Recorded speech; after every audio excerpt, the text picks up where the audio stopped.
না 1K সেলিব্রেশনটা আজকে করা যাক। সেলিব্রেশন করব, এটা আমার 1K কেক। তো নমস্কার বন্ধুরা, তোমরা সবাই কেমন আছো? আশা করি তোমরা সবাই খুব ভালো আছো, আর আমিও খুব ভালো আছি। তো কাল ছিল জামাই ষষ্ঠী, সেই জন্যই কালকে আমার বাড়িতে আমার দিদি আর আমার জামাই বসেছে, ষষ্ঠী পুজো হয়েছে। কালকে আমি খুবই আনন্দ করেছি, আর কালকে আমি একটা কেকের ভিডিও আপলোড করছি শর্টসে, তোমরা এখনই গিয়ে তোমার সাথে দেখবে, আন্ডারস্ট্যান্ড? তো যাই হোক, তো আজকে আমি ভাবলাম, হঠাৎ করে ভাবলাম যে যখন বাড়ির সবাই আছে বাড়িতেই, তাহলে কেন না 1K সেলিব্রেশনটা আজকে করা যাক।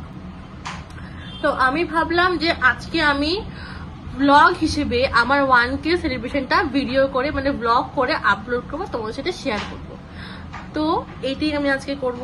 আর আমি এখন যাচ্ছি কেক বানানো, ছোট হাফ পাউন্ডের কেক বানাবো, সেটা আমি এখন বানাবো আর সেলিব্রেশন করবো। তো আমি বলতে গেলে এখনো খুশি যে আমার 1K হয়ে গেছে।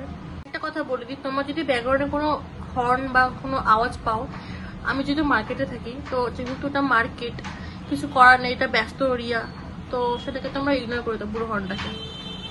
আবার এখন কিছু করার নেই তো আমার, যেহেতু এটা মার্কেট এরিয়া, এখন এটা পুরো ব্যস্ত এরিয়া, এখন এদিক দিয়ে সবসময় গাড়ি যাচ্ছে আসছে যাচ্ছে আসছে, তো আমি ইগনোর করি, তোমরা ইগনোর করো। টাটা, মানে দেখতে থাকো। তো বাড়ির সবাই বললো যে রেড ভেলভেট কেক বানানোর জন্য, বিকজ আমার হাতে রেড ভেলভেট কেক এখনো বাড়িতে কেউ খায়নি, বা আমি নিজে এখন পর্যন্ত খাইনি। তো আমি ভাবলাম যে আজকে এই ব্লগের মাধ্যমে বা আজকে এই সেলিব্রেশনের মাধ্যমে আমি নিজের হাতে একটু রেড ভেলভেট খেয়ে দেখি যে কেমন লাগে। আর এই কেকের, রেড ভেলভেট কেকের মধ্যে চিজ ক্রিমটাই মেন, যেটা দিয়ে টেস্টটা আরও এনহ্যান্স হয়। আর এই চিজ ক্রিম ছাড়া কিন্তু রেড ভেলভেট কেক একদম অসম্পূর্ণ। আর একটা কথা বলছি, অনেকেই দেখি আমাকে কমেন্ট করে জিজ্ঞাসা করে যে আমি কোথায় থাকি, বা আপু আপনি কোথায় থাকেন, আমাকে অনেকে জিনিসটা কমেন্টে জিজ্ঞাসা করে। তো আমি আজকে এই ব্লগের মাধ্যমে বলে দিচ্ছি, আমার বাড়ি শিলিগুড়িতে, ওয়েস্ট বেঙ্গলের মধ্যে সেকেন্ড লার্জেস্ট শহর যেটা শিলিগুড়ি, সেখানে আমি থাকি। তোমরা আমাকে এই ব্লগেই বলতে পারো, বা এই ব্লগে আমাকে কমেন্ট করে বলতে পারো যে তোমার থেকে আমরা কেক নিব, বা তোমার হাতে আমরা কেক টেস্ট করব। হতে পারে ফট করে আমার থেকে বড় কেক নেবে না, তো অল্প টেস্ট করে দেখবে, সেই জন্য আমার ব্যবস্থা আছে। আমি জার কেকও বানাই, মানে ছোট ছোট কেকগুলোকে বলা হয় জার কেক। তো যে কোনো ফ্লেভারের আমি জার কেক বানিয়ে দিই, আমাকে জাস্ট বলবে যে এই ফ্লেভার জার কেক লাগবে, আমি সেটা করে দেবো। একদম কম প্রাইসের মধ্যে আমি রেখে দিয়েছি যাতে সবাই নিতে পারে। তো কথা বলতে বলতে আমার কেকের আইসিং প্রায় শেষের দিকে। আর একটা কথা বলছি, এখানে না মানে ক্রিমটা একটু বেশ গলে গলে দেখতে পারবো তোমরা, বিকজ ক্রিমটা বক্সে একদম শেষের দিকে ছিল, মানে এটা শেষ পার্টের দিকেটা ছিল। আর প্রত্যেকবার জিনিসটা দেখি যে ক্রিমটা শেষের দিকে মানে গলে গলে থাকে, তারপর তো গরম আছেই। আর আমি যে কেকটাকে ফ্রিজে দেবো ফর সেট হওয়ার জন্য, বাট ফ্রিজে একটা ছোটো জিনিস রাখার জায়গা পাচ্ছি না, মানে কারণ আগের দিন ছিল জামাই ষষ্ঠী, আর সব খাবার দাবার ফ্রিজে রাখা হয়েছে, মানে একটা জায়গাও নেই যে আমি ফ্রিজে রাখবো কেকটা একটু সেট হওয়ার জন্য। তো আমি বাড়ির লোককে বললাম যে এমন ব্যাপার হয়েছে, কি করবো? তো ওরাই বলে যে থাক, তাদের ছেড়ে দে, আমরা তো শুধু বাড়ির লোকই আছি, আমরা সেলিব্রেশন করে নেব। বাট তোমরা ভাবো, যদি এটা কোনো কাস্টমারের অর্ডার হতো, তাহলে আমি ফ্রিজ থেকে সব খাবার বার করে কেকটাকে ফ্রিজে ঢুকাতাম ফর সেট হওয়ার জন্য। তারপর আবার কি হচ্ছে, ক্রিম আমাকে নিজের অকাত দেখিয়ে দিয়েছে। ক্রিম মানে উপরে বর্ডার করতে গিয়ে ক্রিম দেখি শেষ হয়ে গেছে। তো অনেক কষ্ট করে সাইডে বর্ডার করে দিয়েছি, মানে আমি না, আমার দিদি করে দিয়েছে, জানি না কি করে দিয়েছে, বাট ওই আমাকে করে দিয়েছে। তো তারপর একটা ইউটিউব লোগো বসিয়ে দিলাম, একটা ক্যান্ডেল বসিয়ে দিলাম। আর এবার আমি ফন্টেনের কাজ করবো, মানে ফন্টেনে লিখে দিব 1K। তো এবার আমি ফন্টেনটাকে ভালোভাবে ময়েস্ট করে নিলাম। ময়েস্ট করে নেওয়ার পর কাটার দিয়ে গোল শেপের করে নিয়ে এর মধ্যে লিখে দিব 1K। এরপর আমি সেই ফন্টেনটাকে কেকের উপর লাগিয়ে দিব। এবার আমার কেকটা রেডি হয়ে যাবে ফর সেলিব্রেশন।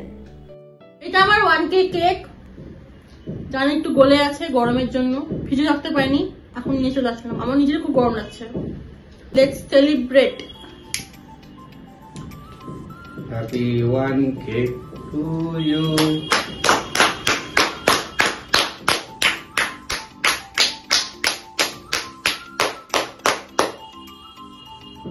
সবার ফার্স্ট এডটা তোমার জন্য রেখে দিলাম, একদম রেখে দেওয়া আছে। এটা কেউ খাবে না, এবার সবাইকে খাবো।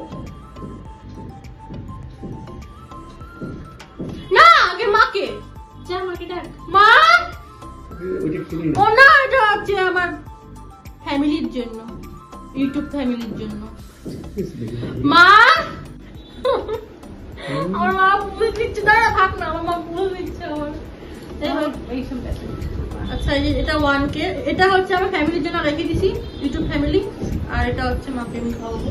মা আমার কি বলছিল, মা আমার ইন্সপিরেশন আমাকে মাই বলছে যে খোলার জন্য ইউটিউব চ্যানেল।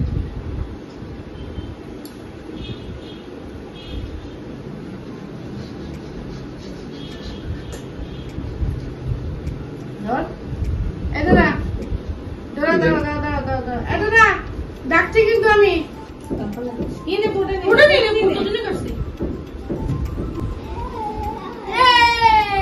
তুই সবার আগে তুই খা। ওর প্যান্ট দেখা যাচ্ছে না তো? ও তোর তো আবার বড় পিস লাগে না? মনে পড়লো। নে, ওটা নিয়ে নে। পুরোটা? পুরোটা কেন নেবো? সবাই তো আছে।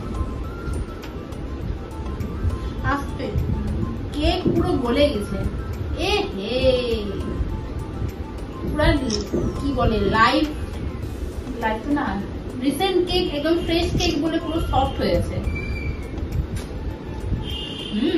লম্বা হবে? অনেক কম। দিচ্ছি, তুমি নিয়ে নাও, পুরোটা নিয়ে নাও তারপরে। অনেক কম এটা। নাও। বলেই যাচ্ছে তো। ফ্রেশ কেক বলে এরকম। ফ্রিজে রাখতে পারি না। ফ্রিজে রাখে নেই, ফ্রিজ রাখা নাই তো রাখার। ফ্রিজে করতে সেট করতে লাগে যে ওরকম নেই।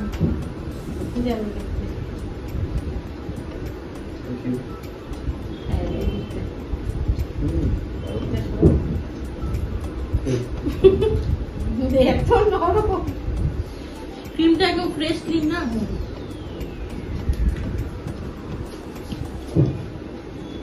তো এই ছিল আমার 1K সেলিব্রেশনের পুরো ব্লগ। আশা করি তোমাদের এই ব্লগটা দেখতে খুব ভালো লেগেছে। আর অবশ্যই আমার চ্যানেলটিকে সাবস্ক্রাইব করবে, লাইক করবে ও কমেন্ট করবে। আর তুমি কি বলছিলাম? ও আর হচ্ছে আমার শর্টস এবং আমার ব্লগের তোমরা প্রতিদিন দেখবে, ফলো করবে এবং আমি পারি না চ্যানেলটাকে ফলো করবে আর আমার পাশে থাকবে। আমি জানি তোমরা থাকবে, অবশ্যই থাকবা। আর আজকের জন্য তাহলে বিদায় নিচ্ছি। আজকের জন্য টাটা।